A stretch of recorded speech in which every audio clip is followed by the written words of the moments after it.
எதை குறித்து கலங்குறீங்களோ அது புதிதாய் மாறும். கணவருடைய வாழ்க்கை, பிள்ளைகளுடைய வாழ்க்கை, உங்க வாழ்க்கை, உங்களுடைய ஊழியம், உங்களுடைய பிசினஸ் எல்லாவற்றையும் கர்த்தர் புதிதாக்கி உங்களை ஆசீர்வதித்து மகிழ பண்ணுவார். நம்முடைய வாழ்க்கையில இந்த புதிதாக்குதலை கொடுப்பதற்கு தான் சிலுவையில் அவர் தன்னையே பலியாய் கொடுத்தார். அங்கதான் இருக்கிறது இந்த கொல்கதா மலை. இந்த பகுதியில தான் இருக்கிறது இயேசு சிலுவையிலே மரித்த கொல்கதா மலை.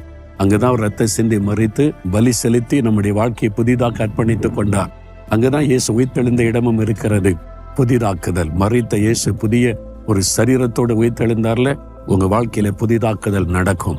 இன்றைக்கு விசுவாசிங்க. விசுவாசத்தோட இருதயத்துல கை வச்சு என் வாழ்க்கையில ஒரு புதிதாக்குதலை கட்டளை இடுங்க ஆண்டவரேன்னு கேளுங்க. ஆண்டவரே, இந்த மகன், இந்த மகள் வாரத்தோட கண்ணீரோட செபிக்கிறாங்கப்பா, நிறைய பாதிப்புகள், நான் சகலத்தை புதிதாக்குவேன்னு சொன்னீங்களே, இன்றைக்கே இப்பொழுதே ஒரு புதிதாக்குதல் அவருடைய வாழ்க்கையில உண்டாகட்டும். புதிய ஆரம்பத்தை காணட்டும், புதிய ஆசீர்வாதத்தை காணட்டும். அவருடைய துக்க